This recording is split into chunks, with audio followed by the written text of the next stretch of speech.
A esta hora nunca sé si es buenas tardes o buenos días, la verdad.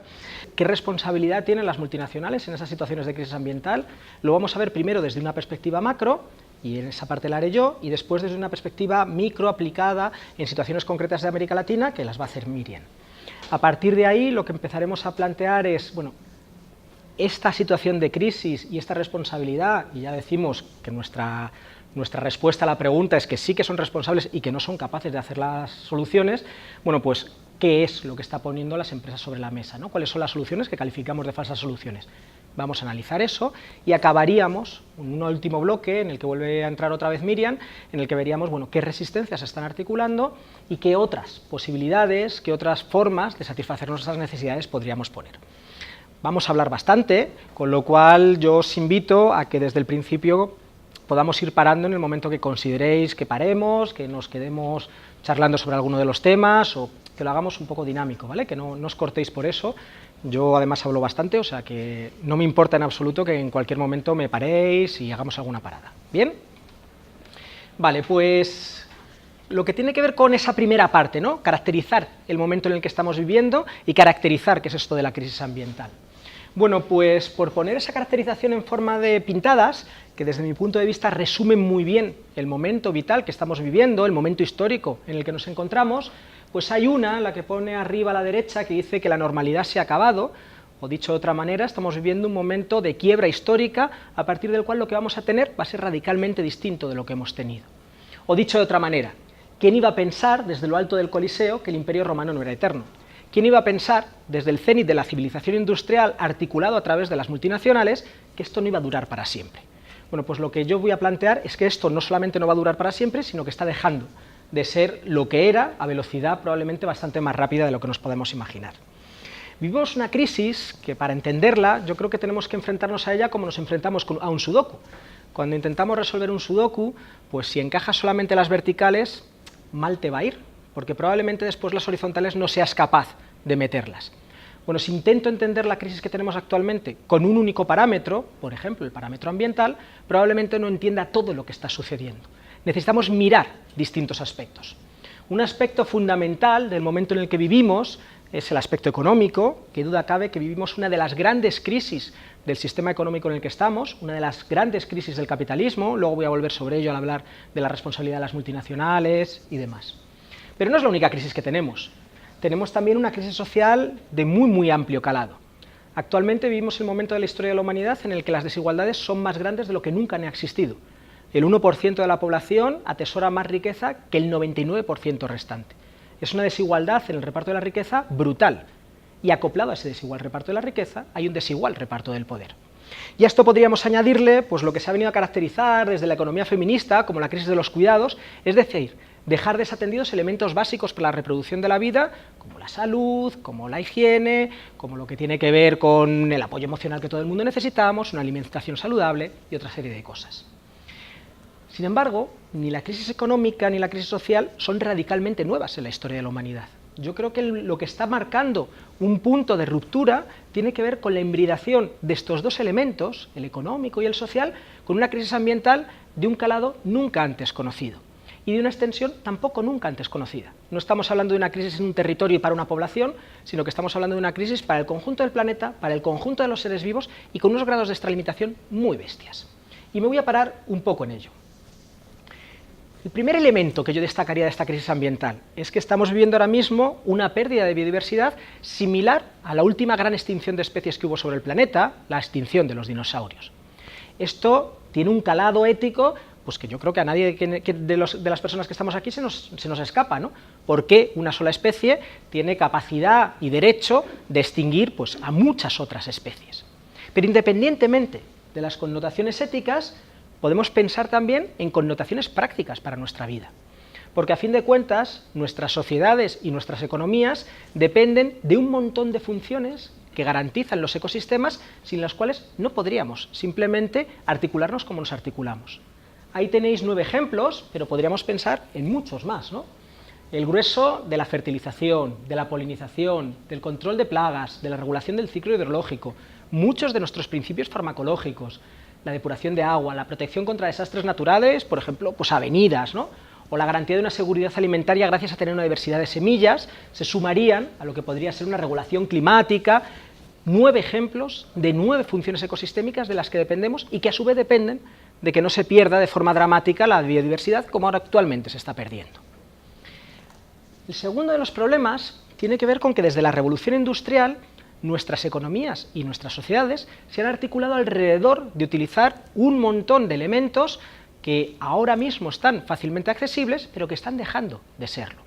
Elementos que de alguna manera extraemos a partir de la minería, pero esas minas cada vez están más difíciles de acceder, tienen concentraciones más bajas y además los compuestos que yo quiero están en aleaciones, pues en general más difíciles de obtener lo que yo estoy buscando, los elementos.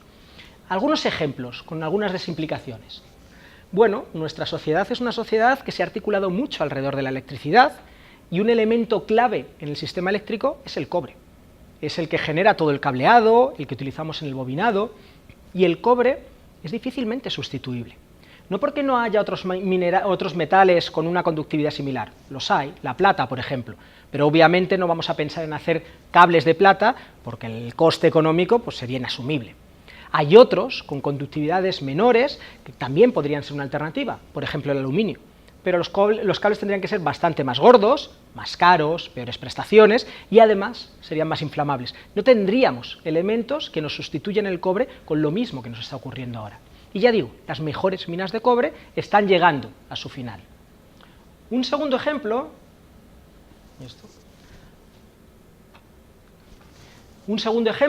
sería el galio. El galio es uno de esos elementos que son relativamente escasos sobre la corteza terrestre, pero muy centrales en un montón de aplicaciones tecnológicas de estas que nos hablan continuamente las multinacionales. Aplicaciones que tienen que ver con los mejores molinos eólicos de hasta 7 megavatios, aplicaciones que tienen que ver con distintos descubrimientos médicos o incluso en sectores como el militar. Todos estos dependen de muchos de estos materiales, ya digo, el galio es un ejemplo, que cada vez pues, vamos teniendo más difíciles de obtener. Y el último ejemplo sería el fósforo, porque una de las cosas que ha sucedido desde la Revolución Verde es que la fertilización de nuestros suelos no depende del estiércol, que es lo que veis ahí en verde, sino que depende fundamentalmente de la adición de una serie de sustancias, una de ellas, y muy determinante, es el fósforo. El fósforo se obtiene a partir de minería y bueno, pues parece que nuevamente las mejores minas de fósforo las estamos agotando y a partir de ahí, pues bueno, pues tenemos problemas para mantener también esa capacidad. La tercera de las problemáticas que quiero comentaros es el cambio climático. No os la voy a explicar, entiendo que quienes estamos aquí sabemos de qué va la cosa, ¿no? De hecho, vivimos dentro de un sistema climático que está cambiando, pero sí que quiero plantearos qué márgenes tenemos y cómo funciona un poquito el sistema climático. Porque el sistema climático, como cualquier sistema complejo, no es un sistema lineal. No hay un aumento de gases de efecto invernadero X que corresponde a un aumento de temperatura Y, y 2X es 2Y, y 3X es 3Y, no, la cosa no funciona así, sino que todos los sistemas complejos tienen umbrales a partir de los cuales se activan una serie de bucles de realimentación positiva que nos llevan a otro equilibrio climático, pues 4 o 6 grados superior al que tenemos en de las temperaturas preindustriales, independientemente de lo que hagamos o dejemos de hacer los seres humanos. Y por explicarlo con algunos de esos bucles de realimentación, que son los que vienen ahí marcados, redondeados en rojo. Uno de ellos es que, bueno, ahora mismo en el planeta todavía quedan amplias regiones heladas y esas amplias regiones heladas funcionan como espejos dentro del planeta. La radiación llega y al ser blanco pues se refleja y en gran parte vuelve a emitirse pues al espacio. Si eso se descongela y se convierte en regiones marrones, pues porque sean tierra, o azules oscuro porque sean mar, pues el efecto albedo, que es como se llama ese efecto de reflexión, es mucho menor y esa radiación que se refleja en gran parte es absorbida por esas masas. Con lo cual, un elemento que antes impedía o limitaba el calentamiento global se convierte en algo que realimenta, en un bucle de realimentación positiva de ese calentamiento. Bueno, pues ¿qué es lo que está sucediendo?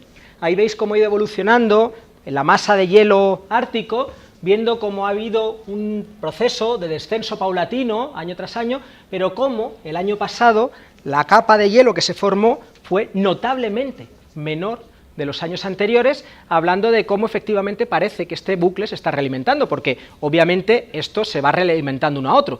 Cuanto menos hielo hay, menos se refleja, más temperatura hay, menos hielo hay, etcétera, ¿no? Y por eso se habla de realimentación positiva. Un segundo bloque es que entre los gases de efecto invernadero, uno, con una actividad muy potente, cerca de 100 veces la del dióxido de carbono a cortos años, es el metano. Y en la Tierra hay reservorios de metano muy importantes. Uno está comprendido en el hielo, en zonas heladas, en suelos helados, lo que se denomina permafrost, en toda la zona de Siberia, bueno, todas las zonas así de tundra, de taiga y demás. Otra estaría en los lechos oceánicos a altas presiones y a bajas temperaturas. Bueno, como consecuencia del aumento de la temperatura, se están descongelando parte de esos suelos helados, parte de ese permafrost, que es lo que veis en la gráfica, se está emitiendo metano, que a su vez hace que aumente la temperatura, realimentando el proceso de cambio climático.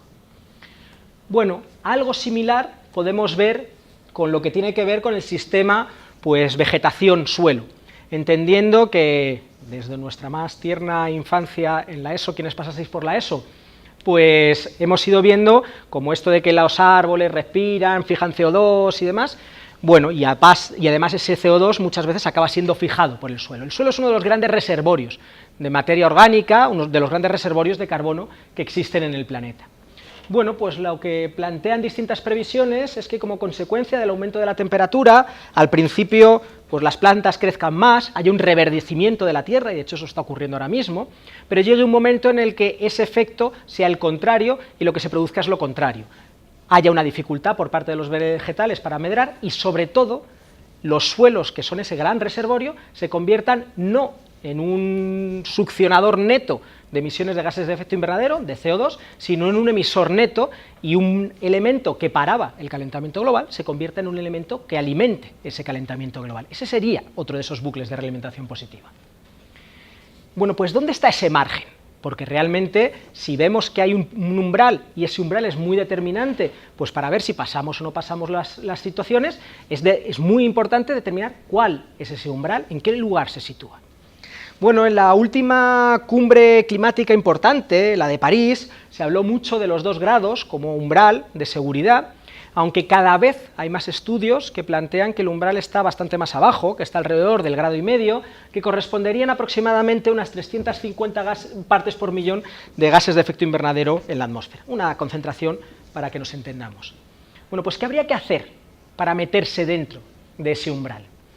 Bueno, pues un estudio pues liderado por James Hansen, que es uno de los climatólogos así como más refutados a nivel internacional, ¿no? Reputados, que me diga. También refutado, ¿eh? O sea que hay controversia con algunos de sus estudios, pero quería decir reputados. Plantea qué escenarios tendríamos que hacer para meternos dentro de ese margen, entendiendo que actualmente estamos superando las 400 partes por millón y que tendríamos que bajar por debajo de esas 350 antes de que finalizase el siglo. Bueno, si simplemente redujésemos nuestras emisiones, y las redujésemos mucho, del orden del 6% al año, que es la línea que está en azul, no llegaríamos antes de final de siglo por debajo de esas 350 partes por millón.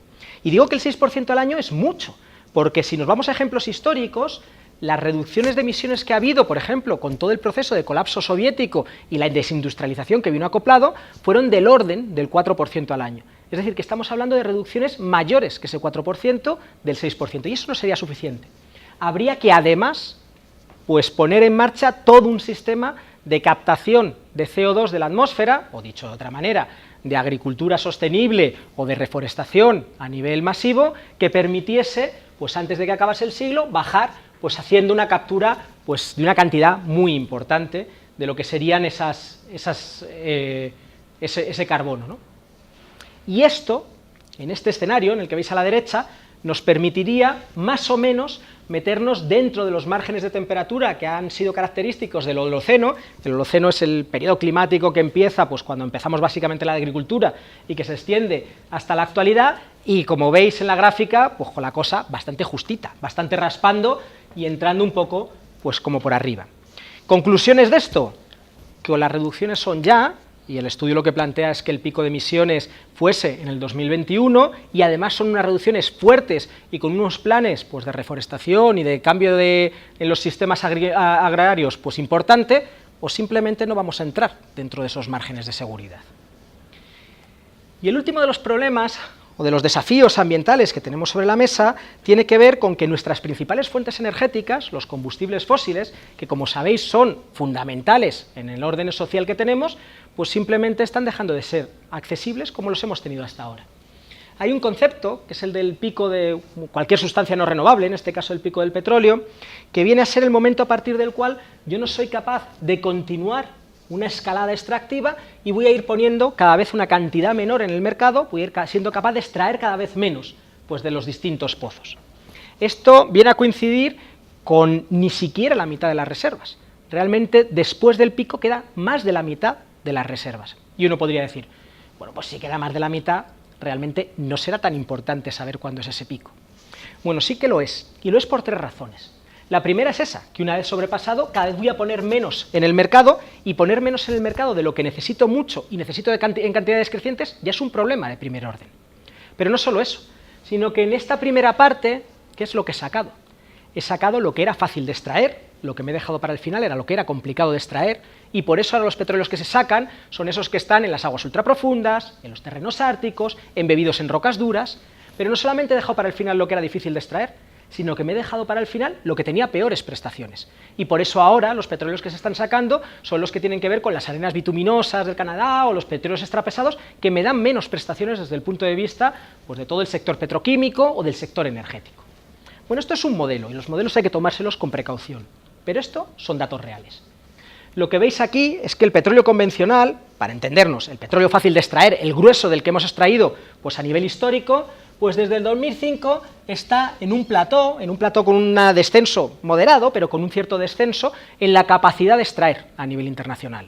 Y lo único que ha conseguido sostener pues un cierto crecimiento ha sido el no convencional, que es lo que veis marcado ahí en rojo, e incluso desde el 2015 parece que ese no convencional, ya digo, el complicado de sacar, también podría estar acercándose a su pico. Ya veremos, porque esto habrá que verlo pues, pasando los años, ¿no? Si efectivamente está o no está, pero en cualquier caso nos vamos a mover en plazos temporales muy cortitos. Detrás vendrá el del gas, probablemente rondando el 2020 como mucho, el del carbón, que o bien lo hemos pasado ya, que es ese piquito que veis aquí, este de aquí, o bien lo pasaremos antes del 2030, en función de las distintas previsiones. Le podríamos sumar el del uranio, que lo estamos atravesando ya, o lo atravesaremos antes del 2020, 2025, de manera que entre ya y los próximos 3, 5, 8 años, en realidad la cifra es un poquito irrelevante, pues podremos estar situándonos en el cénit de disponibilidad máxima de recursos no renovables por parte de las sociedades humanas. Así que, si este es el panorama que tenemos desde el punto de vista ambiental, con una pérdida de biodiversidad masiva, con unas dificultades de acceder a recursos tanto minerales como energéticos y con unos problemas climáticos de primer orden, ¿qué papel ha jugado en todo esto las empresas transnacionales? ¿Qué responsabilidad? Como decía, esto lo vamos a responder desde 2 perspectivas, una macro, que hago yo ahora, y una más micro, más aplicada, más concreta, que hace Miriam, ¿no? Porque yo creo que necesitamos jugar con esas distintas escalas para entender muchas veces las cosas que están ocurriendo. Desde la perspectiva macro, ¿no? Desde intentar ver qué papel han tenido las transnacionales. Bueno, las transnacionales no son agentes cualquiera, las transnacionales son empresas, y las empresas son los principales motores, los principales agentes, las principales células de nuestro sistema socioeconómico, del capitalismo. Y dentro de esas empresas, pues digamos que las transnacionales son la corona en lo que tiene que ver con la capacidad de generación de beneficios, de reproducción del capital, pero también la corona en lo que tiene que ver con la capacidad de mando, de determinar pues por dónde va el sistema o deja de ir, qué tipo de políticas pone en marcha o deja de poner. Así que analicemos el sistema teniendo en foco y entendiendo que las transnacionales cumplen un papel muy, muy importante en ese funcionamiento. ¿Qué es el capitalismo, ¿no? ¿Y cómo funciona el capitalismo? Bueno, pues el capitalismo básicamente tiene una única premisa: reproducir el capital lo más rápido que puedas. Y no tiene más órdenes de funcionamiento. Si es capaz de reproducir el capital, funciona, y si no es capaz de reproducir el capital, entra en crisis. No hay más indicadores que eso. Bueno, pues ¿cómo lo hace? ¿Cómo reproduce el capital el capitalismo? Bueno, pues hay un elemento primero que lo hace dentro del propio capitalismo, que es dentro de todo el sistema de producción y consumo, y que tiene que ver pues con ese momento en el que yo produzco y que después llevo a una serie de ventas. Y dentro de ese proceso interno, dentro de su funcionamiento, ¿cómo consigue maximizar los beneficios? Bueno, pues hay 4 estrategias básicas. La primera: si la clave de esa reproducción de los beneficios tiene que ver pues con el trabajo de las personas que están ahí asalariadas, bueno, pues cuantas más horas trabajen por el mismo sueldo, pues obviamente más podrán producir y más beneficios acabarán generando. Un segundo elemento para esto es que, bueno, vale, no trabajan más horas, pero si cobran menos salario, también consigo que la plusvalía, que el beneficio que hay ahí metido, pues también sea mayor dentro de esas empresas. La tercera idea es que, bueno, si cada persona me genera una plusvalía X y yo consigo poner muchas personas a trabajar, bueno, pues eso multiplica esa plusvalía X. Si son 100, pues serán 100X, y si son 1000, serán 1000X. Por lo tanto, no es irrelevante tampoco el número de personas que haya asalariadas, porque eso también me permite aumentar el beneficio. Y el cuarto elemento, que en realidad ha sido el elemento central en la historia del capitalismo, no digo que los otros no hayan sido importantes, y luego volveré sobre ello, pero a nivel histórico ha sido el elemento clave para aumentar los beneficios, ha sido aumentar la productividad. Si yo soy capaz de producir más cosas en el mismo tiempo, y luego soy capaz de venderlas, obviamente, pues eso me genera pues, más beneficio, y a partir de ahí pues, una plusvalía mayor que me permite reproducir el capital. Vale, vamos a pararnos un poquito en eso de la productividad. ¿Cómo consiguen las empresas aumentar su productividad? Bueno, pues 3 estrategias básicas. Si consigo organizar mejor a las personas que están trabajando, bueno, pues conseguiré que produzcan más y a partir de ahí lo aumenten. La segunda es que si consigo motivarles u obligarles a que trabajen a un mayor ritmo, pues también conseguiré que aumente la productividad. El tercer elemento, y que ha sido el elemento determinante a nivel histórico, ya digo que luego volveré sobre este, tiene que ver con el uso de máquinas. Lo que ha permitido aumentar la productividad de forma brutal en la historia del capitalismo ha sido la continua inclusión de máquinas que permitiesen sacar más bienes o bien más servicios, dependiendo de lo que estemos hablando, pues en las distintas empresas para conseguir a partir de ahí más beneficios. ¿Se entiende esta primera parte, no? Vale, pero el capitalismo no solamente dialoga hacia adentro, no solamente obtiene beneficios hacia adentro de sí mismo, sino que el capitalismo y las empresas capitalistas, las transnacionales, continuamente están dialogando con sus afueras, con lo que no funciona dentro del capitalismo y que quieren que se introduzca dentro de las lógicas del capital.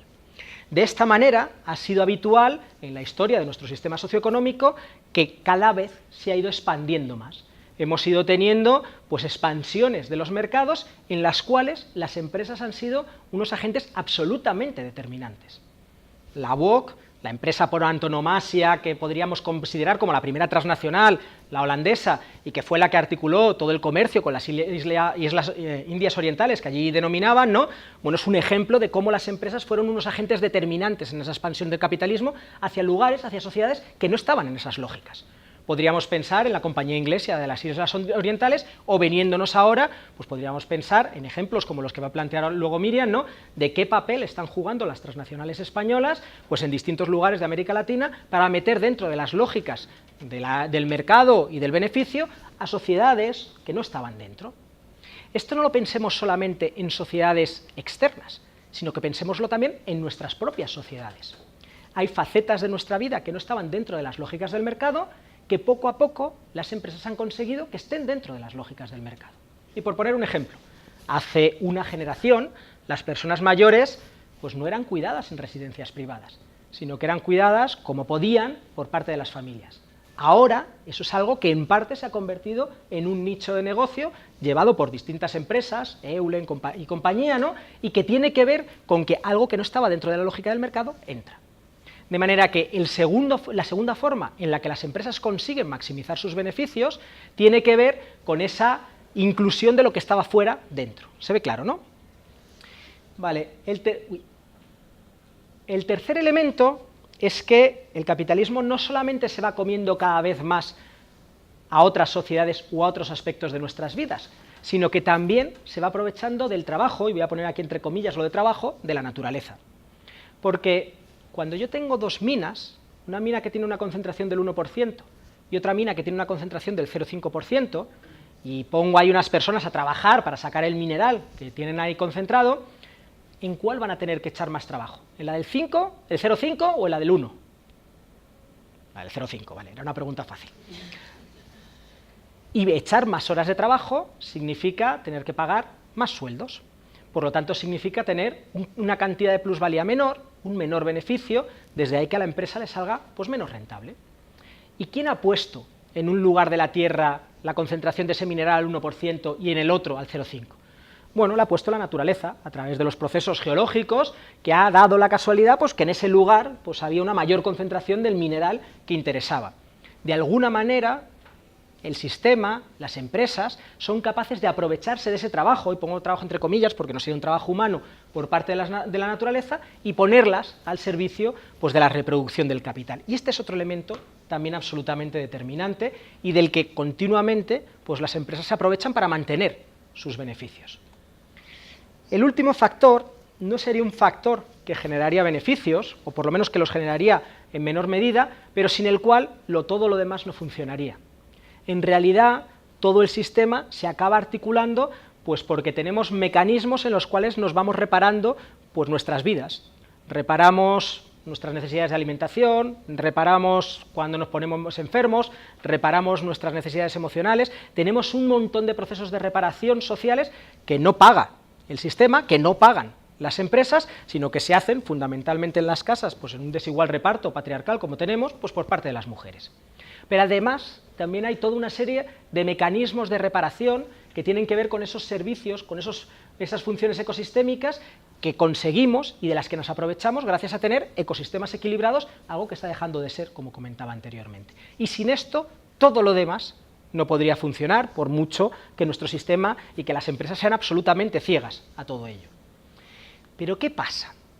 ¿Y por qué todo esto tiene mucho que ver con la crisis ambiental, independientemente de cosas que creo que van saliendo ya pues de manera obvia?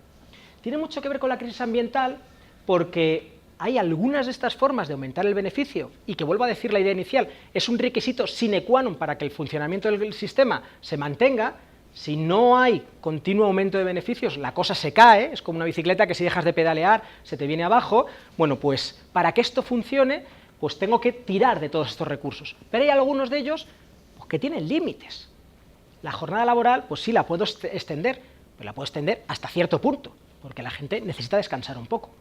Los salarios los puedo bajar, sí, los puedo bajar, pero también hasta cierto punto, porque por debajo de cierto punto la gente deja de consumir y me da igual producir muchísimo, porque si la gente deja de consumir, pues de nada me va a servir. Puedo organizar mejor el trabajo de la gente, o les puedo motivar muchísimo u obligarles a trabajar con más intensidad, pero esto también tiene unos límites obvios que tienen que ver con los límites de nuestras vidas. Puedo pensar también en los límites de expansión del sistema. Sí, podemos ir metiendo más facetas de nuestra vida dentro del capitalismo, pero también tiene unos límites. O podemos ampliar el proceso de globalización, pero el proceso de globalización básicamente ya es todo lo global que puede ser.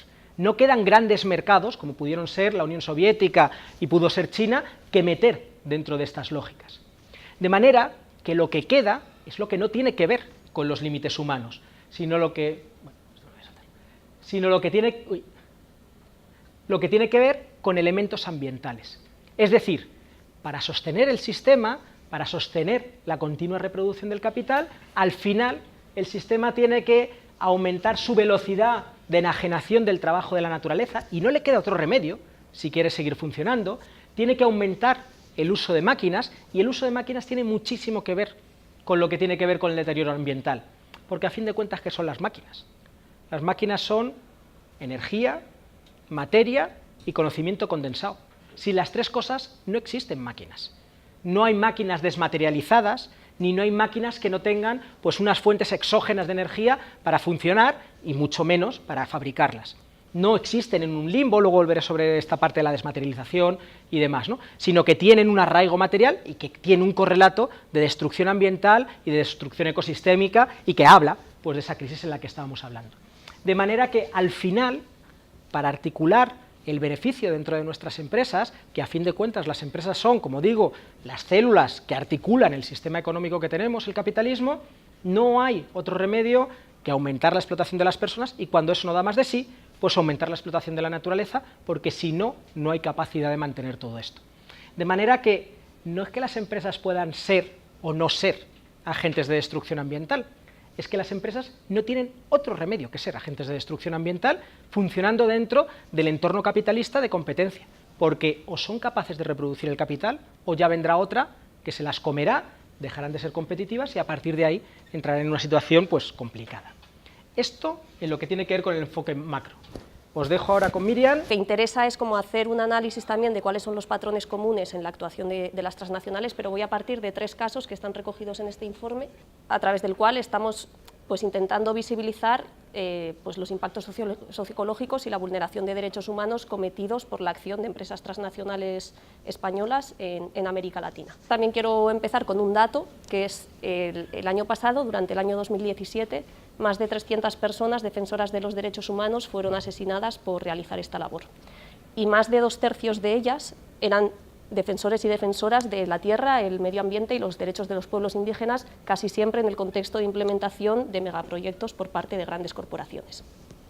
También hay que tener en cuenta que estos datos sobre asesinatos son solo la punta del iceberg de un patrón sistémico de agresiones que se vierten contra quienes se enfrentan a los intereses corporativos y que incluyen pues, criminalización, hostigamiento, amenazas, estigmatizaciones, acoso, persecución, judicialización, agresiones y bueno, que muchas veces terminan en asesinatos. Y entonces tenemos que tener en cuenta que la acción de las transnacionales españolas, o de todas las transnacionales y también de las españolas, pues no es ajena a este contexto global de poder, de violencia y de impunidad. Entonces, bueno, como decía, no voy a entrar mucho en el detalle de cada caso individual, los voy a contar así un poco más superficialmente. Si queréis más información, pues las tenéis en el informe, porque lo que me interesa, como decía, era cómo establecer cuáles son los patrones sistémicos, ¿no? Uno de los casos que hemos incluido es la extracción de gas del proyecto Camisea en la Amazonía peruana por parte de Repsol, que es un macroproyecto extractivo, ¿no?, de extracción de gas, situado, eso, como decía, en la Amazonía, que abarca 4 lotes en alrededor de 1 millón de hectáreas. Repsol participa en uno de los lotes como operadora directa de uno de los lotes y en otros 2 participa como inversionista del consorcio Camisea. Bueno, estos lotes se superponen sobre 4 áreas protegidas y sobre los territorios de 7 pueblos indígenas, 3 de ellos en situación de aislamiento voluntario o de contacto inicial. Para quienes no lo sepáis, los pueblos en aislamiento voluntario pues son grupos sociales que han decidido permanecer al margen de las relaciones con otras sociedades como una estrategia de supervivencia.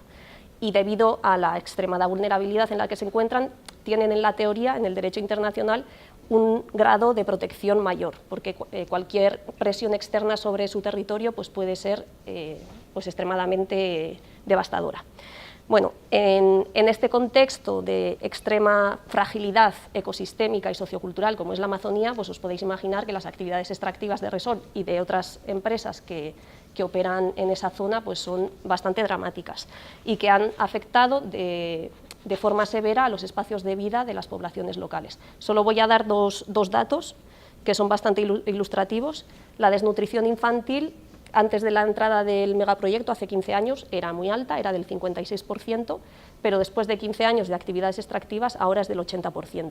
Esto porque a partir de la contaminación y de la pérdida de biodiversidad se han perdido también o ha afectado también a las actividades de caza y de pesca de las poblaciones locales, que es su principal fuente de proteínas. Otro dato muy ilustrativo es que en la actualidad el 80% de las comunidades del pueblo indígena Nahua, que es un pueblo considerado en contacto inicial, tiene contaminación por mercurio. Bueno, el segundo caso que hemos incluido es la construcción de un complejo hidroeléctrico, del complejo hidroeléctrico Renace, en Guatemala, por parte del grupo ACS, que es la empresa de Florentino Pérez. Bueno, se trata del complejo hidroeléctrico más grande del país, que consta de 5 plantas hidroeléctricas que se encadenan de forma sucesiva a lo largo de un río, a lo largo del río Cabón, y que afectan a 30 kilómetros de su cauce, sobre el cual viven unas 20 comunidades con alrededor de 29.000 personas, la mayoría de ellas indígenas quechí. El impacto más grave que ha ocasionado este megaproyecto es el acaparamiento de agua en cada una de las fases, en cada uno de los tramos donde se ubican esas 5 plantas, ¿no? En un contexto, además, donde más de la mitad de la población hace uso del agua para su abastecimiento doméstico. Porque hay que tener en cuenta que en esa zona, que es una de las zonas con mayor riqueza hídrica de Guatemala, es el departamento que más proyectos hidroeléctricos tiene y el que más energía genera, pues la población local apenas tiene acceso a agua y a electricidad. Entonces ahí vemos también pues, a qué intereses sirven estos megaproyectos que desde luego no están diseñados para satisfacer las necesidades de la población local. Y el tercer caso que hemos incluido es un megaproyecto de energía eólica, es el corredor eólico del Istmo de Tehuantepec, en México, en el que están involucradas varias empresas, entre ellas Iberdrola, Gas Natural Fenosa, Acciona y Renovalia. La polémica de este proyecto no viene tanto dada por la tecnología utilizada, que son renovables, sino por la lógica con la que se ha impuesto, que es una lógica que está diseñada por y para satisfacer los intereses de las grandes corporaciones.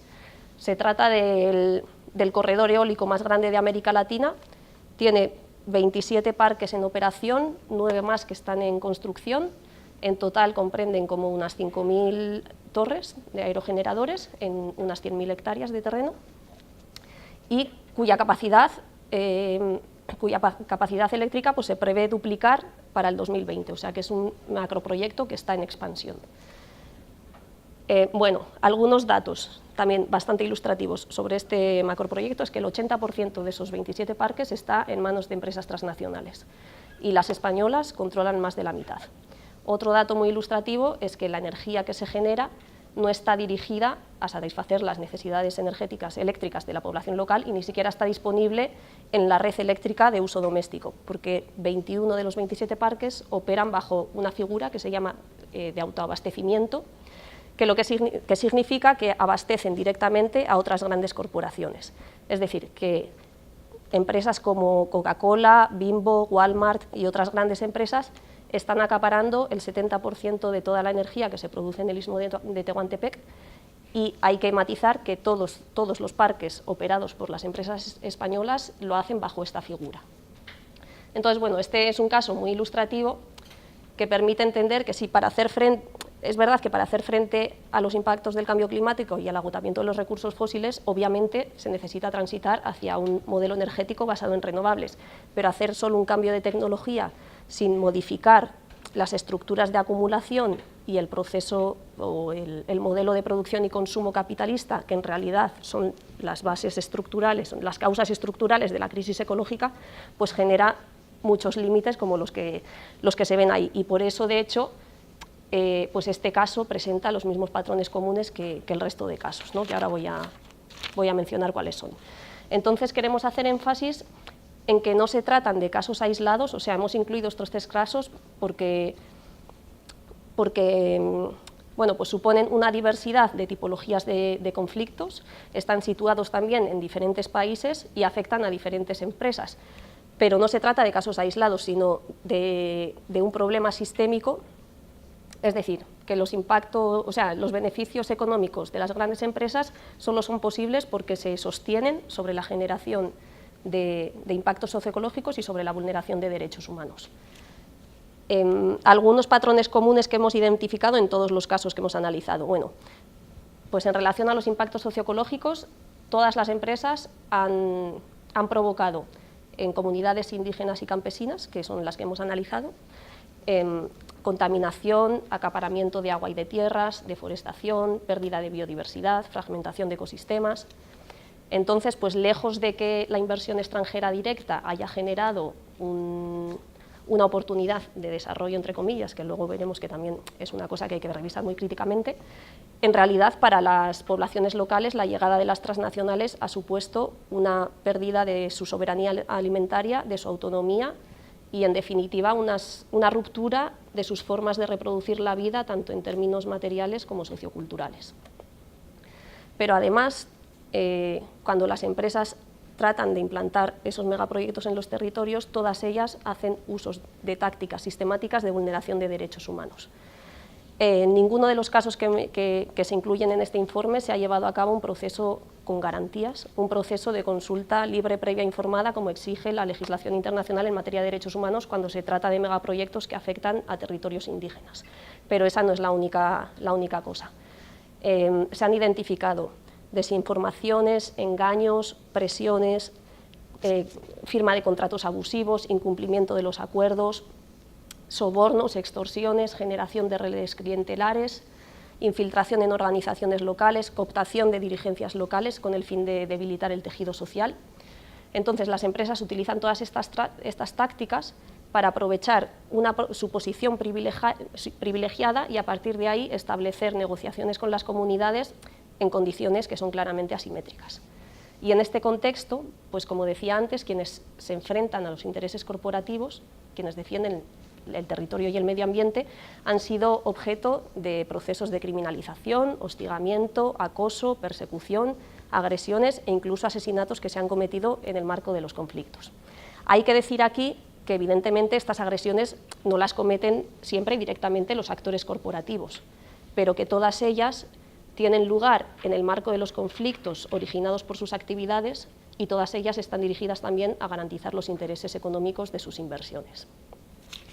Entonces, bueno, pues hay que tener en cuenta que las transnacionales operan en los territorios a partir de una posición privilegiada que está atravesada por relaciones de poder que son de diferentes tipos. En primer lugar, pues es evidente, que tampoco voy a entrar mucho en esto, pero bueno, es evidente que hay relaciones de poder norte-sur, relaciones de poder de clase y relaciones de poder urbanos-rurales. Es decir, los conflictos socioecológicos se originan en aquellos territorios donde se encuentran los recursos naturales que resultan estratégicos para alimentar la economía global, ¿no?, que hemos explicado antes. Entonces, con frecuencia son las comunidades rurales, indígenas y campesinas las que están absorbiendo los costes sociales y ecológicos de ese proceso de acumulación de esos beneficios económicos de una élite global, de la cual nuestras sociedades también se benefician, porque hay que tener en cuenta que nuestro modelo de vida, europeo y occidental, solo es posible porque se sostiene sobre la explotación y sobre el despojo de los territorios y de otros pueblos. Sobre el despojo de otros pueblos, sobre el despojo también de los espacios de vida de los seres no humanos, ¿no?, de la naturaleza, y también sobre las posibilidades de vida de las generaciones futuras, que es lo que hablábamos antes con el cambio climático. En segundo lugar, hay que tener en cuenta también, y esto también es bastante evidente, pero desde nuestra parte del mundo muchas veces se nos olvida pues darle la importancia que tiene, que el modelo que imponen las transnacionales está atravesado por evidentes relaciones de poder coloniales, porque lo que está en juego no es solo una disputa por el acceso y el control sobre los bienes comunes naturales, que también, por supuesto, pero también está en juego una disputa por las diferentes formas de concebir el mundo y de situarnos en él. Y el modelo que representan las grandes corporaciones, desde luego, niega y desprecia toda posibilidad de prevalencia de otros tipos de formas de vivir, de otros tipos de formas de ser, de estar y de relacionarnos entre las sociedades y con la naturaleza. Y el tercer eje de poder que quería analizar, que este es el que a mi juicio suele quedar pues más invisibilizado y por eso me voy a meter un poquito más, es también poner de manifiesto que el modelo que imponen las transnacionales en los territorios tiene un marcado carácter patriarcal. Es decir, que los megaproyectos en esas comunidades se implementan porque se sostienen sobre estructuras patriarcales previas y al mismo tiempo las profundizan. ¿Por qué decimos esto? Bueno, esto lo podemos analizar desde varias esferas. En primer lugar, en términos políticos, pues es evidente que los espacios de decisión donde se decide la implementación de estos megaproyectos están restringidos a una élite global que está compuesta por los equipos directivos de las grandes corporaciones y por las altas esferas del poder político, todos ellos encarnados en sujetos que son hombres, que son blancos, que son de alto poder adquisitivo y que son urbanos. Pero además, como decíamos, cuando las empresas llegan a los territorios, necesitan establecer negociaciones individuales y selectivas con ciertos actores locales afines, ya sean dirigencias locales o caciques locales, todos ellos hombres. Esto lo hacen, como decíamos antes, con el fin de debilitar la capacidad de negociación colectiva de la población local, de favorecer la generación de redes clientelares y, en definitiva, pues de tratar de justificar una aparente legitimación de sus actividades. Y este hecho no solo trastoca completamente los espacios comunitarios de tomas de decisiones, que también, sino que además deja a las mujeres fuera de ellos. Entonces, un primer aspecto es que las transnacionales profundizan o favorecen la conformación de la masculinización de los espacios de decisión. Si lo analizamos desde una perspectiva económica, también hay que tener en cuenta que la irrupción de grandes empresas en comunidades indígenas y campesinas que no están del todo incluidas en la lógica del mercado, o sea, que están como en los intersticios y en los márgenes del mercado, como decíamos antes, pues trastoca profundamente las economías locales que quedan reorientadas en función de la presencia central de la empresa. Y cuando esto sucede, el salario, porque además se genera una dependencia hacia una economía asalariada que es altamente masculinizada, y el salario ofrecido por las empresas se convierte en un poderoso instrumento de dependencia y de sujeción. Esta dependencia hacia el salario, además, se profundiza cuando las poblaciones locales pierden el acceso al agua, a la tierra o a los bienes comunes naturales con los que garantizaban sus medios de vida de forma autónoma. Y entonces, cuando esto sucede, pues las mujeres quedan en un lugar de subordinación y de dependencia económica hacia esos salarios masculinos ofrecidos por las empresas.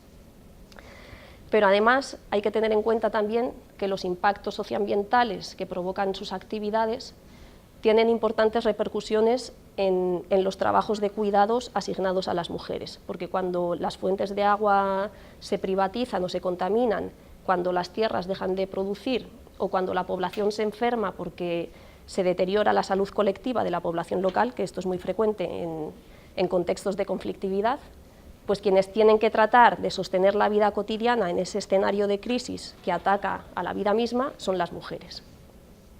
Otro rasgo común es que los megaproyectos de las empresas van acompañados de un proceso de masculinización del territorio, porque se conforman grandes concentraciones de obreros, y de militarización del territorio, porque esos megaproyectos van siempre acompañados de un despliegue de las fuerzas de seguridad, ya sean públicas o privadas, o de los dos tipos.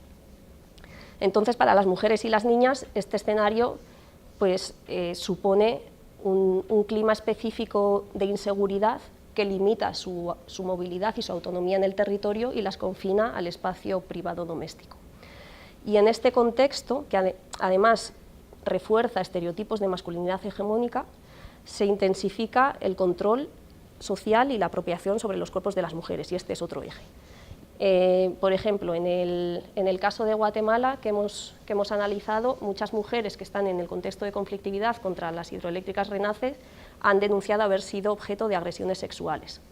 En Perú y en México, también en las zonas de implementación de los megaproyectos, se han introducido fenómenos de prostitución forzada y de trata de mujeres y niñas con fines de explotación sexual y laboral. Y esto no es casualidad, o sea, esto lo que nos viene a decir es que en estos espacios, tanto la naturaleza como los cuerpos de las mujeres son considerados espacios cosificados, apropiables y sacrificables para ser puestos al servicio de la acumulación de capital. Bueno, esto era un poco el marco así de análisis que quería dar, más un poco desde la perspectiva situada de los territorios donde operan las grandes corporaciones. Siguiendo el hilo que comentaba, que refrescaba Miriam, ¿no? Esa mirada de crisis, ese papel de las multinacionales, uno de los elementos centrales, ¿no? que nos vienen a articular, ¿no? es que a todo esto hay soluciones, y esas soluciones pueden ser realizadas por parte de las multinacionales, y además esas soluciones tienen mucho que ver con la parte de la tecnología. Lo que os propongo es que nos levantemos, quienes consideréis que efectivamente hay capacidad por parte de las multinacionales de ser parte de la solución, de la historia, ¿no? y que tienen herramientas para poderlo hacer, pues que se coloquen en esta parte de vuestra derecha, izquierda, mi derecha, y en el otro lado lo contrario. Entendiendo que entre medias pues nos podemos situar pues, distintas escalas de grises, ¿no? Te puedes colocar en el gris que quieras.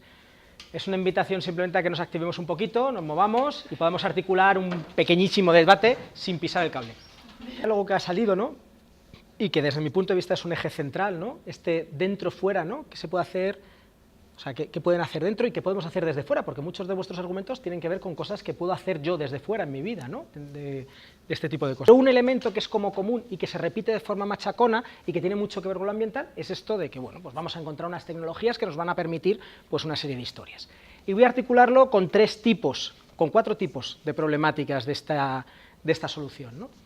La primera tiene que ver con que nos dicen, no os preocupéis porque se os acaben los combustibles fósiles, lo que tú comentabas, porque ya habrá otras fuentes energéticas que van a poder mantener el mundo más o menos igual, pero bueno, pues cambiando unos cromos por otros, por decirlo de alguna manera. Y el problema es que ni las renovables, ni los hidrocarburos no convencionales, ni los agrocarburantes, ni la nuclear, ni la combinación de todas ellas nos van a dar las prestaciones que nos dan los combustibles fósiles. Si los fósiles son los combustibles de una sociedad industrial, es porque no pueden ser otros, si no ya estaríamos hablando de otras transiciones. Pero más allá de un enunciado, lo voy a argumentar. ¿Qué le pasa a las renovables? Bueno, las renovables indudablemente van a ser las energías del futuro, Indudablemente son las energías por las que tenemos que apostar, yo no estoy diciendo lo contrario, lo que planteo es que van a ser de un futuro distinto, porque tienen propiedades distintas de las que son los combustibles fósiles. Y el primer problema que tienen es que básicamente las utilizamos para obtener electricidad. Y bueno, ya he dicho antes cuando hablaba del cobre que la electricidad es importante, la utilizamos para un montón de cosas y demás, ¿no? Pero la electricidad, cuando nos bajamos a los números, es aproximadamente el 16% del consumo energético que tenemos a nivel global. Es un porcentaje relativamente pequeño.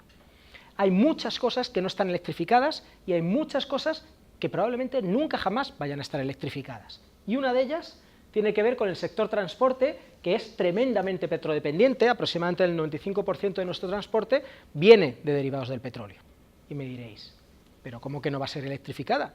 Si sabemos que hay coches eléctricos, motos eléctricas y tenemos esa tecnología. Bueno, pensemos en el desafío que hay realmente encima de la mesa.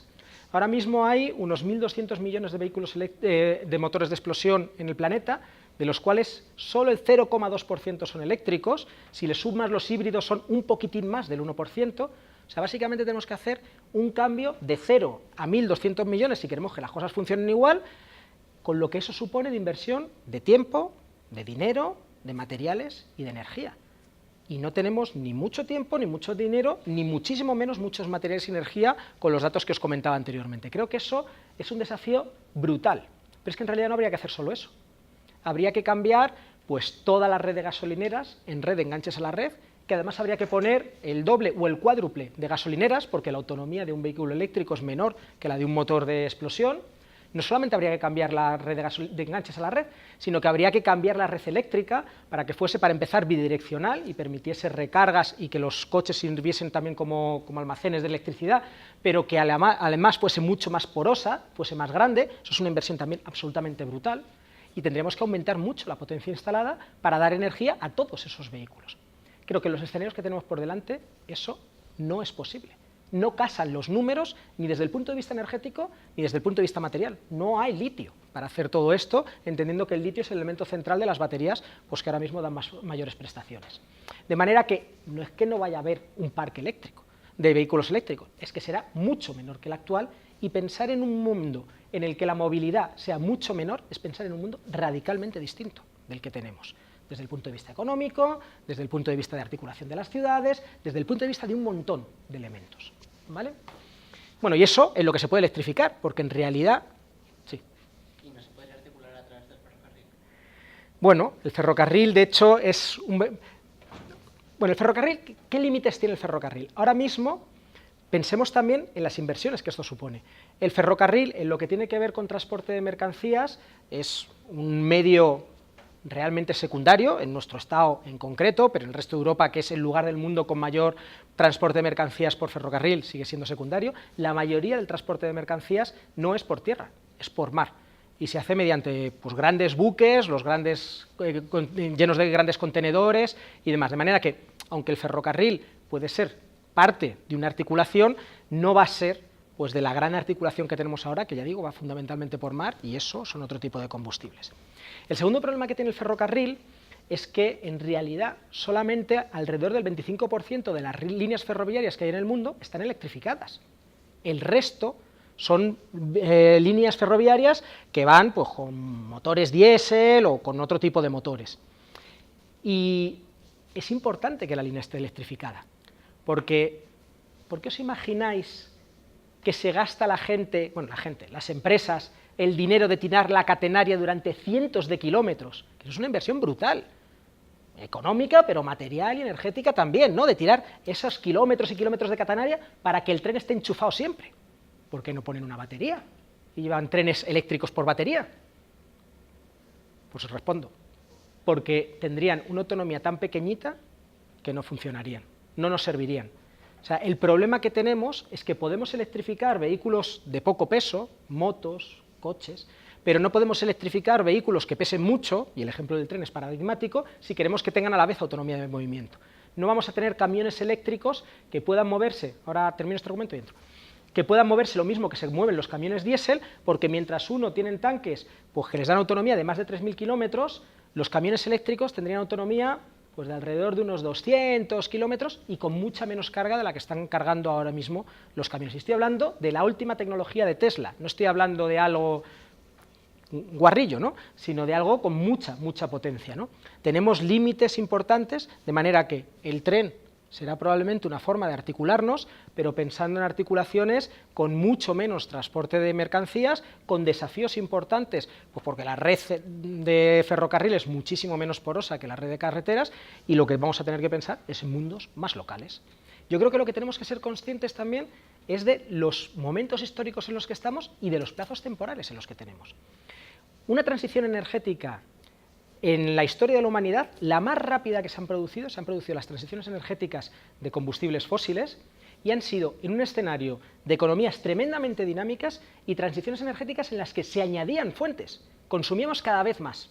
La transición energética que vamos a hacer es una transición en la cual nuestra economía no va a ser igual de dinámica, sino más bien lo contrario, en la cual no vamos a adicionar fuentes, sino que tenemos que sustituir, y en un escenario de capacidad energética decreciente. Yo creo que eso nos pone en unos escenarios muy complejos y con plazos dilatados, probablemente bastante más dilatados de esos 60 años en los que decía. De manera que pensemos que en las transiciones tienen que alargarse durante tiempo porque se tiene que desarrollar la tecnología, implantar y demás. Y en el caso en el que estamos hablando, sería partiendo desde cero. Sería coger todas las vías férreas que tenemos instaladas, meterles la nueva tecnología, que no fuese por catenaria, que fuese por las vías, y con todo lo que eso conlleva. Tendríamos que poner, pues no conozco la tecnología, pero estoy seguro pues, que generadores en distintos lugares, transformadores en otros, adaptar los trenes. Eso es una inversión, nuevamente, de tiempo, de dinero, de materiales y de energía brutal, que creo que no se adapta a nuestro momento histórico. Nuestro momento histórico no es que los picos de disponibilidad van a venirles a la generación siguiente, no, nuestro momento es el que esto está ocurriendo ya. No estamos hablando en los 70, en los que podíamos hacer una transición más o menos ordenada, estamos hablando en la segunda década del siglo XXI, en la que esto está empezando a suceder. Entonces, yo creo que ese tipo de historias, aun pudiendo jugar un papel, que no lo niego, o sea que no es cuestión de decir, no vale nada, borrémoslo todo del plumazo, a pensar, esto es la solución a nuestros problemas, creo que hay un salto grande y yo sobre el que voy a argumentar, ¿vale? Y sobre un poco esa es la tesis, ¿vale? ¿Sigo?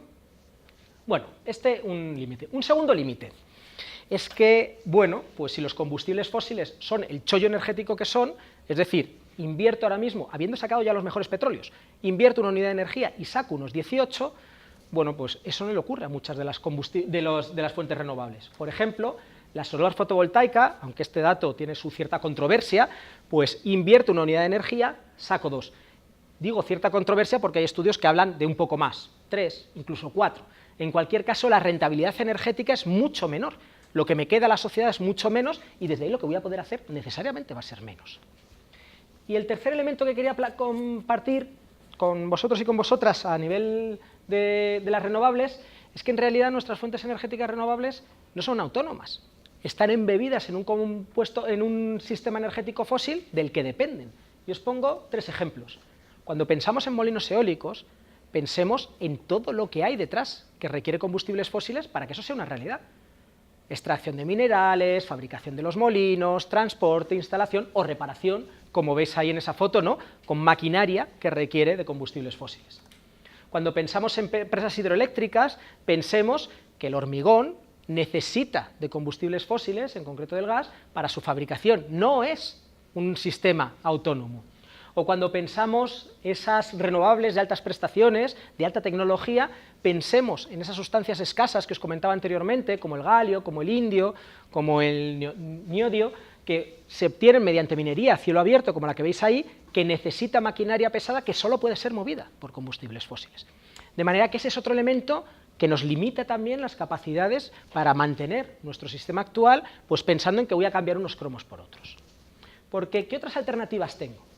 Bueno, pues para el sector transporte una de las cosas que se ha venido hablando mucho es todo el tema de los agrocarburantes, es decir, pues sembrar una determinada planta y a partir de ahí procesarla, sacar un líquido combustible que me pueda servir pues como sustituto de la gasolina o del diésel. ¿Y qué le pasa a los agrocarburantes? Pues básicamente que los milagros energéticos no existen. Si el petróleo es un chollo energético es porque el grueso del trabajo lo han hecho las personas, lo han hecho la naturaleza. Es la que ha cogido grandes cantidades de materia orgánica, las ha sometido a altas presiones, a altas temperaturas durante miles de años, y lo único que hemos hecho los seres humanos es pinchar un agujero en la tierra, sacarlo y refinarlo un poco. Cuando todo el proceso lo queremos hacer los humanos, pues simplemente las cuentas energéticas no salen. y por eso, frente al 1 a 18 del petróleo, estamos hablando de 1 a 1, 1 a 2, 1 a 3 en el mejor de los casos, en lo que tiene que ver con los agrocarburantes. Y esto sin entrar en sus impactos. Cuando hablamos de los petróleos y de los gases no convencionales, pues nuevamente nos encontramos con problemas de primer orden, que ahora no voy a explicar por no enrollarnos mucho y que nos dé tiempo luego a debatir, ¿no? Pero que tienen que ver con que nuevamente las rentabilidades energéticas son muy bajas. Y creo que es algo que se ve claramente de manera intuitiva. Si yo lo que tengo que sacar es un petróleo que está embebido en una roca dura, que tengo que partir inyectando agua, arena y distintos productos químicos a altas presiones, no hace falta ser un ingeniero de minas para pensar que eso me va a costar más energía que simplemente hacer un pozo, pinchar y que al principio me salga solo, me salga por presión porque está confinado ahí a altas presiones. Lo segundo, voy a tener que invertir más energía y por lo tanto me va a quedar menos energía neta. ¿Se entiende, no? De manera que lo que nos queda son las energías nucleares. En primer lugar, la energía de fisión, que es la que utilizamos en las centrales nucleares actuales, pues átomos grandes de uranio que bombardeo para conseguir energía a partir de su fragmentación, y esto tiene múltiples limitaciones.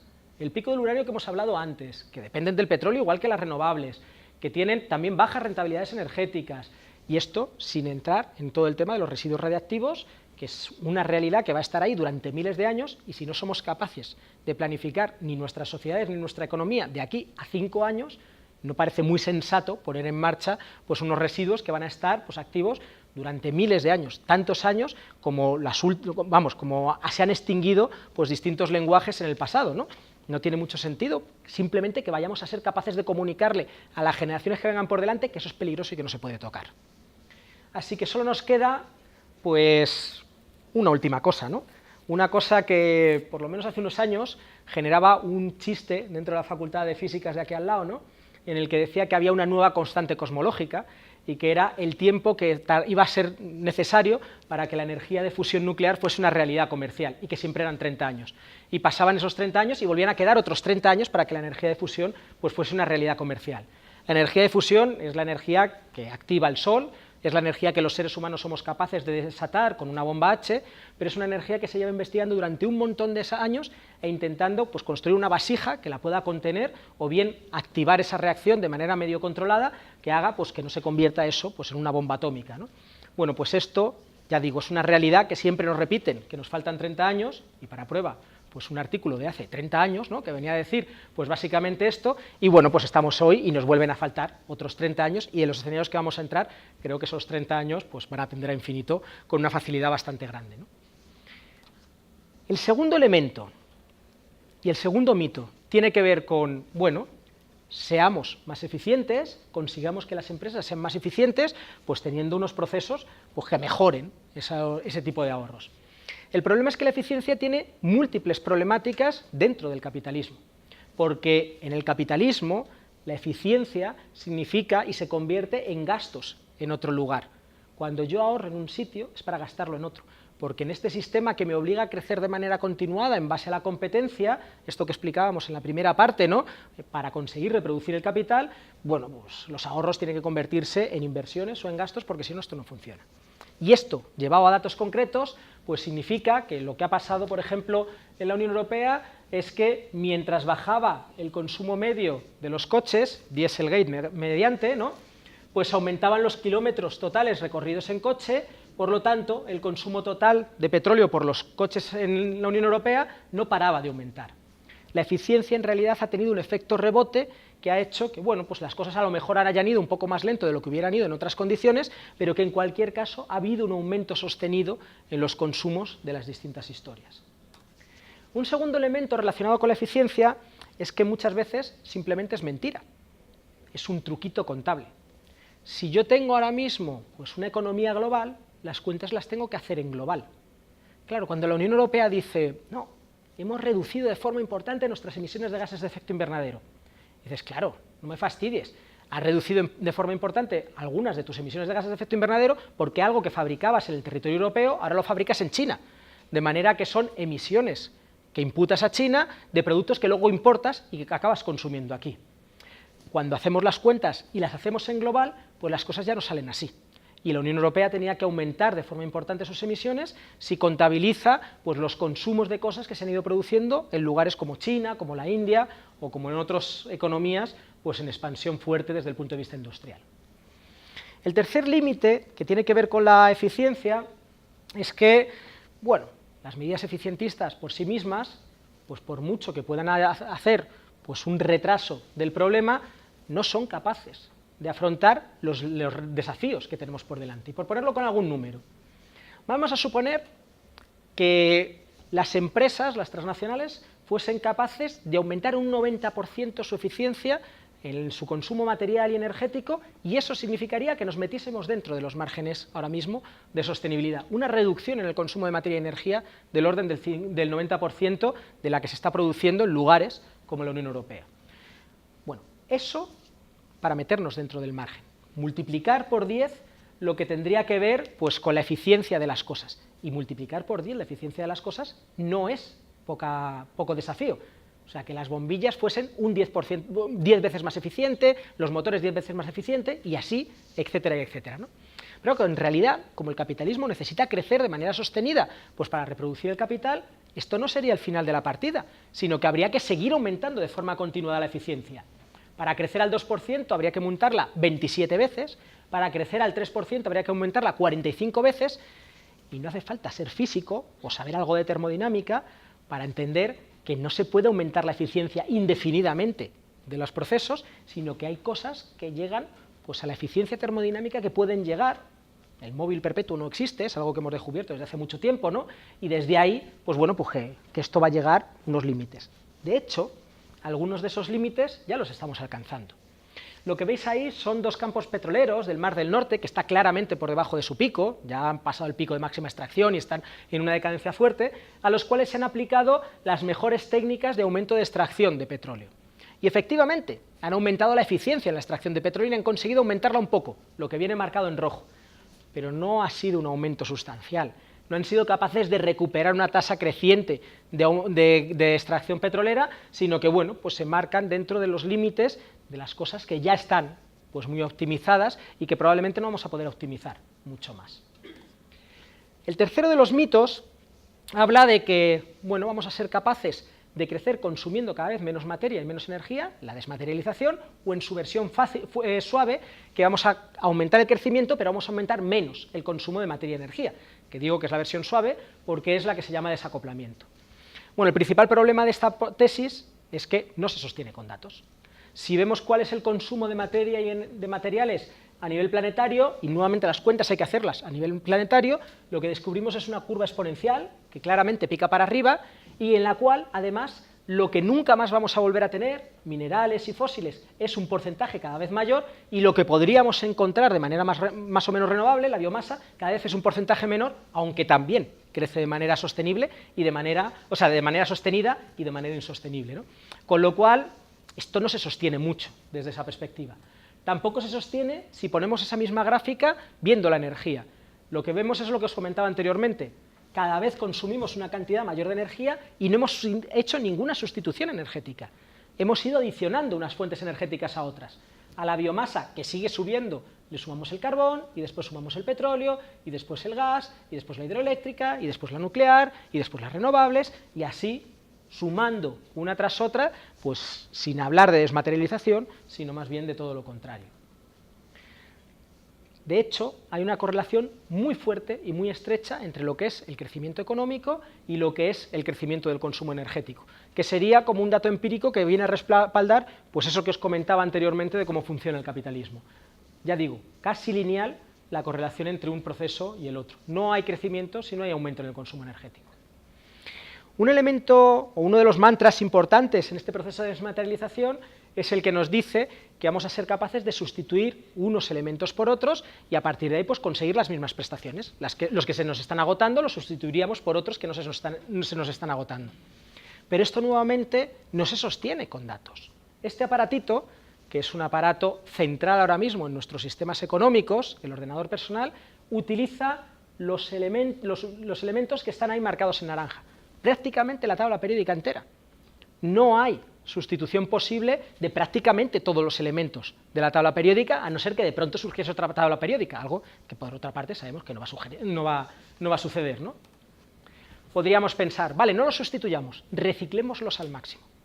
Bueno, el problema es que cuando nuevamente nos vamos a los datos, todos los que están marcados en rojo no llegan ni siquiera al 1% de su reciclaje en el mundo de hoy. Y es que cuando pensamos en el reciclaje, pensemos que hay cosas que escapan de nuestras posibilidades. Ese fósforo que os comentaba anteriormente que echamos a los campos para fertilizarlo, ¿cómo vamos a reciclar el fósforo que echamos a los campos? ¿Que nos vamos a ir agachando y recogiendo molécula a molécula de lo que ha sobrado para luego volverlo a meter en un bote y volverlo a echar en un campo? ¿O iremos al agua de escorrentería y pondremos un filtro de fósforo en el que lo vayamos sacando? No, hay cosas que simplemente escapan de nuestras capacidades porque la energía que tendríamos que emplear en recuperar eso sería mucho mayor que la que podríamos conseguir a partir de ahí, ¿no? Termodinámicamente, nuevamente, se nos escapa. Pero es más, es que si eso lo miro en cómo funciona nuestro sistema económico y lo miro desde el punto de vista de cómo son los flujos de materia dentro de nuestro sistema económico, descubrimos que es que el reciclaje se lleva muy mal con el capitalismo. ¿Y por qué se lleva muy mal por el capitalismo? Porque si vemos, ya digo, cómo son los flujos a nivel mundial, vemos dos grandes sumideros. El primero, este que veis ahí arriba, que tiene que ver con un sumidero energético, y digo que es un sumidero porque de lo que está reflejando ahí son los combustibles fósiles que se han quemado. Y una vez que tú has quemado el combustible fósil y lo has convertido en CO2, bueno, y otras moléculas, pues eso no tiene vuelta atrás. O sea, es un proceso irreversible desde el punto de vista químico, del cual pues tú no vas a volver a coger el CO2 y convertirlo otra vez en un combustible fósil, a no ser que sea gastando mucha más energía de la que has obtenido, obviamente, ¿no? Ese es un proceso que no tiene vuelta atrás. Y el otro proceso que no tiene vuelta atrás desde el punto de vista del funcionamiento de nuestro sistema es esos grandes stocks que se van acumulando en forma de casas, de autopistas, de puertos, en general de construcciones. Y digo que para este es un elemento central del capitalismo porque una de las formas centrales de reproducción del capital pues es la inversión inmobiliaria. Y lo hemos visto aquí claramente con todo el proceso de la burbuja. Y esto no es una excepción española. Esto es la norma dentro de la historia del capitalismo, que uno de sus nichos fundamentales ha sido el proceso constructivo, y por eso hay esos grandísimos stocks de materiales pues, convertidos en distintas cosas construidas. De manera que si nuestro sistema económico recicla una cantidad paupérrima de lo que tiene, en realidad no podemos pensar que vaya a reciclar mucho más si no cambiamos nuestro sistema económico. Las transnacionales, como las principales agentes de ese sistema económico, no van a ser capaces de hacerlo simplemente porque la lógica obliga a funcionar desde otros lugares y tendrían que renunciar, por ejemplo, a que ACS pues fuese pues una constructora o que otras tantas pudiesen tener esos nichos tan importantes de reproducción del capital que a fin de cuentas pues hablarían de esos procesos de reciclaje. Y por último, la madre de todos los mitos. Este que viene a decir que no nos preocupemos porque ya inventaremos algo que nos solucione la papeleta. Y digo que es la madre de todos los mitos porque en realidad todos beben de este.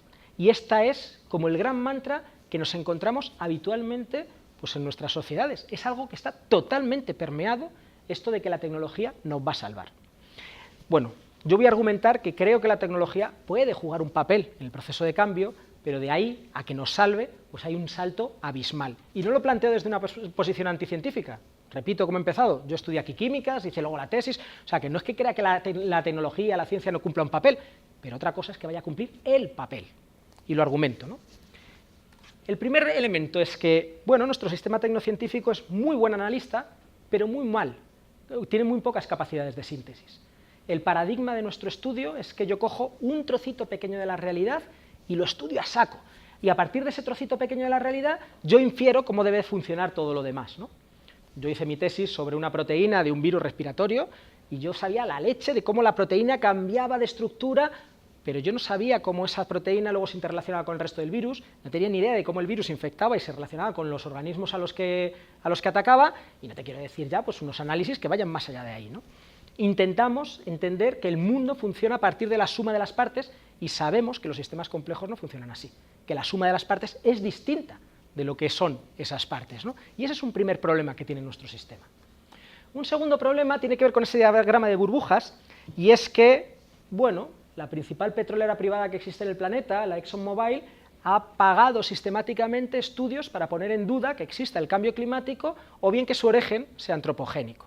Y esto me lleva a plantear que en realidad nuestro sistema tecnocientífico pues no es neutro, sino que está al servicio del mercado, y al estar al servicio del mercado, pues no es de extrañar que las transnacionales farmacéuticas investiguen mucho más en fármacos contra enfermedades de países enriquecidos que de países empobrecidos, no es de extrañar que se investigue mucho más por parte de Monsanto en transgénicos que en agricultura ecológica, y así podríamos hacer pues un larguísimo etcétera, ¿no?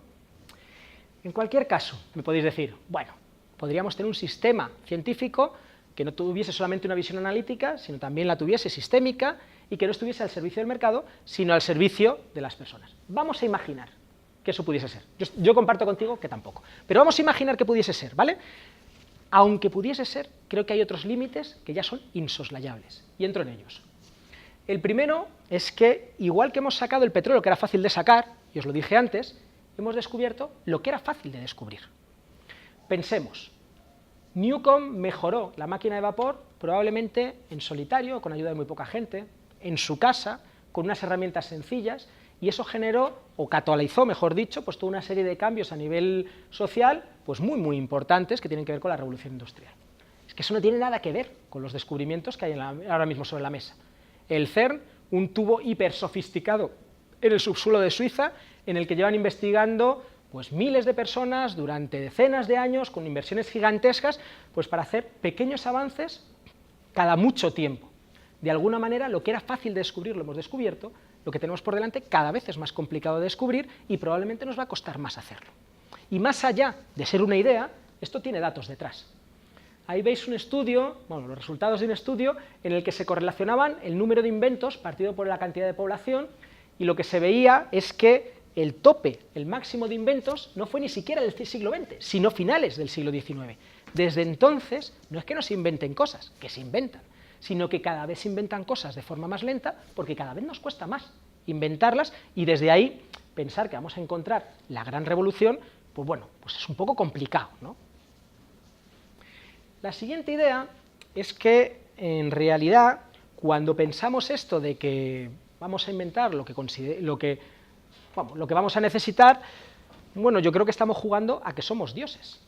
Nuestros problemas son problemas culturales, políticos, económicos, sociales. De manera que, por mucho que consiguiésemos inventar algo que fuese la pera, en realidad no estaríamos inventando nuestros problemas, porque, repito, no está ahí el origen de nuestro problema. Y volviendo a lo que es el eje de la discusión de hoy. El eje de la discusión no es que las transnacionales estén destrozando el medio ambiente porque sus directivos son malas personas, que desconozco si serán malas o buenas personas. El eje es que están destruyendo el medio ambiente porque no tienen otro remedio que destruir el medio ambiente en el sistema en el que estamos. Porque el capitalismo es necesariamente predador y, por lo tanto, las transnacionales, que son los agentes principales del capitalismo, son necesariamente predadoras. Así que nuestro problema no es la tecnología que utilicen las transnacionales, por más que la pueda agravar o lo pueda ralentizar. Nuestro problema son las propias transnacionales. Y con eso lo dejo.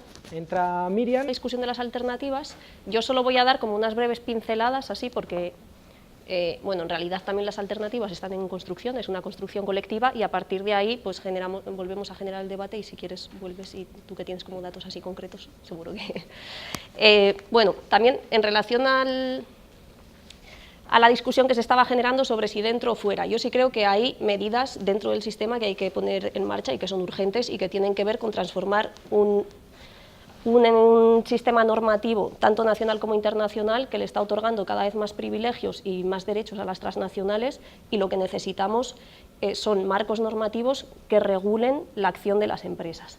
En este sentido, bueno, pues por poner dos medidas concretas, se necesitan establecer marcos vinculantes, marcos de obligado cumplimiento, tanto a nivel nacional como internacional, y en Naciones Unidas se están trabajando en ello, o sea que hay medidas que sí son necesarias y urgentes, que obliguen a las empresas a garantizar los derechos humanos y que sancionen a quien no los cumplan. Porque lo que sucede en este momento es que, al margen del derecho internacional de derechos humanos, que es bastante frágil, pues toda la acción de las empresas, todas las obligaciones atribuidas a las empresas se hacen en el marco de códigos de conducta que son voluntarios. La responsabilidad social corporativa es voluntaria, las directrices de la Unión Europea son voluntarias, el recién aprobado Plan Nacional de Empresas y Derechos Humanos que aprobó el Gobierno hace unos meses es voluntario, no solo es voluntario, sino que además no no incorpora ni siquiera un presupuesto, o sea que eso también da cuenta de cuál es la importancia que le está otorgando el Gobierno a los derechos humanos en este marco de acción de las grandes corporaciones, y eso, lo que necesitamos son pues, marcos normativos obligatorios. También necesitamos abandonar y suspender los tratados de comercio e inversión, como el TTIP, el CETA, el TISA, y otros menos conocidos como los que la Unión Europea está pues, tratando de llevar adelante con Mercosur, Japón, México y otros países, porque lo único que hacen es profundizar esa impunidad de las transnacionales y dar prioridad a sus beneficios económicos y no al bien colectivo.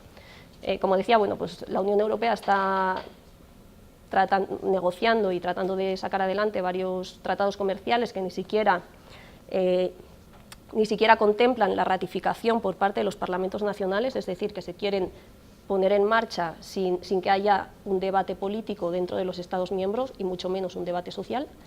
Se está tratando de sacar adelante un tribunal a partir del cual las empresas transnacionales pueden demandar a los estados que legislen en contra de sus intereses, es decir, un estado que ponga en marcha una determinada legislación laboral o ambiental, pues las transnacionales, las grandes corporaciones podrían demandar a esos estados, y es necesario, por lo tanto, pues, que ese marco normativo, que es cada vez más connivente con sus intereses, no lo sea. Pero en realidad, como decíamos, el reto es mucho mayor que ese. El reto es cómo emprender una reorganización que tiene que ser económica, política, social y cultural, y que tiene que ir acompañada también de un cambio de paradigma que nos permita hacer frente a este escenario de crisis civilizatoria como el que estamos describiendo, ¿no? Algunos lineamientos para estas alternativas, bueno, las alternativas tienen que pasar, como decía Luis, por una reducción drástica del consumo de materiales y energía. No hay otra opción, o sea, eso es algo que no es negociable, es un dato de partida. Entonces, las opciones son cómo vamos a hacer esa transición hacia esas sociedades, si bajo criterios de justicia y de equidad, o si bajo formas autoritarias de violencia. Pero el hecho de que vamos a tener que aprender a vivir con menos materiales y energía es un dato, o sea, es un dato incuestionable. Este modelo energético, evidentemente, tendrá que ser no dependiente de los recursos fósiles, como decía Luis, tendrá que estar basado en energías renovables, y esas energías renovables tendrán que estar dirigidas a satisfacer las necesidades colectivas y no a seguir alimentando pues los intereses de las grandes corporaciones, como decíamos antes para el caso de México, ¿no? Y también poner énfasis en lo que se ha comentado antes, que ese modelo energético basado en renovables tiene que ir sí o sí acompañado de una disminución drástica del consumo de energías y materiales. Y esto nos lleva a replantearnos todo, nos lleva a replantearnos nuestro sistema de movilidad, nos lleva a replantearnos nuestro modelo de urbanismo, nos lleva a replantearnos nuestro sistema alimentario, porque ahora mismo todos ellos son pues, altamente intensivos en consumo de materiales y energía, como hemos visto también en las gráficas que hemos puesto. Un segundo aspecto es que las alternativas pasan por fomentar y construir formas de economía que sean ecológicas, feministas, sociales y solidarias. Es decir, formas de economía que no pongan en el centro los procesos de acumulación, como sucede ahora, sino la satisfacción de las necesidades colectivas de la población. Tienen que ser formas de economía más relocalizadas, tienen que ser economías de proximidad, economías mucho más lentas, economías que estén ajustadas a los ciclos de reproducción naturales y bueno, desde luego una economía que sea consciente de que la economía opera dentro de un sistema finito que es la biosfera. Estas formas de economía, si decimos que tienen que dar centralidad a los procesos de sostenibilidad de la vida y no a los beneficios económicos, también nos tenemos que plantear cuáles son los trabajos necesarios para llevar adelante para mantener esas vidas, ¿no? Y en este sentido, pues, los trabajos de cuidados tienen que tener una importancia central. Los trabajos de cuidados, como decíamos, que son los que nos garantizan que la vida siga sosteniéndose día a día, no solo es necesario preguntarnos cuáles son esos trabajos que hay que hacer, sino también es necesario preguntarnos qué estructuras las van a sostener, porque como decíamos al principio, ahora mismo eso se resuelve dentro de los hogares y dentro de los hogares lo resuelven las mujeres y las alternativas pasan también por una corresponsabilidad social de esos trabajos que son necesarios para la vida. Bueno, estas formas de economía tienen que estar gestionadas bajo formas de organización que sean democráticas y bajo lógicas cooperativas y no competitivas, como sucede ahora. Y bueno, pues alternativas de estas o experiencias existen mercados sociales, existen monedas sociales, existen formas de cooperativismo, existen redes de cuidados, y el reto quizás más grande que tenemos es cómo hacer que esas experiencias trasciendan de escala y dejen de ser algo minoritario. Y bueno, y en tercer lugar, pues también enfatizar que esta transformación económica, política, social y cultural solo será posible si va acompañada, como decía al principio, de un cambio de paradigma. Y esto significa pues deconstruir imaginarios que tenemos asumidos tanto a nivel individual como colectivo y construir otros nuevos, ¿no? Y creemos, bueno, pues que estos imaginarios tienen que estar basados en miradas ecosociales y ecofeministas del mundo. ¿Qué significa esto? Pues esto significa cuestionar radicalmente conceptos como el desarrollo, lo que hablábamos antes de todo el tema de los objetivos de desarrollo sostenible. Hay que cuestionarnos críticamente conceptos como el desarrollo, conceptos como la modernidad, conceptos como el progreso, que al final es lo que está sustentando pues el dogma más grande de nuestra civilización occidental, que es el crecimiento económico, y que es lo que sustenta toda esta contradicción sistémica. Esto significa también cuestionar las bases conceptuales de nuestro proyecto civilizatorio occidental, como decía, y construir nuevos imaginarios de lo que entendemos por vivir bien y por vivir vidas vivibles. Si ponemos un ejemplo, hay varios estudios que determinan cómo la correlación entre felicidad y crecimiento económico solo es correlativa hasta un cierto umbral, a partir del cual mayor crecimiento económico no significa mayor felicidad. Esto hay varios estudios que lo dicen. Nuestras sociedades han pasado ya ese umbral, o sea, quiere decir que un mayor crecimiento económico no significa una mayor felicidad ni un mayor bienestar, y bueno, tenemos que deconstruir, pues como decía, esos imaginarios de lo que entendemos por vivir bien. Y esto pasa también por descolonizar, como decía antes, por descolonizar nuestras miradas, por descolonizar nuestros deseos, nuestras aspiraciones y nuestros valores colectivos. Y aquí yo sí creo que tenemos mucho que aprender pues, de otras sociedades que están en otros continentes. Entonces, bueno, así como para resumir, pues yo creo que las alternativas pasan por el ecologismo, por el anticapitalismo, por el feminismo y por la decolonialidad.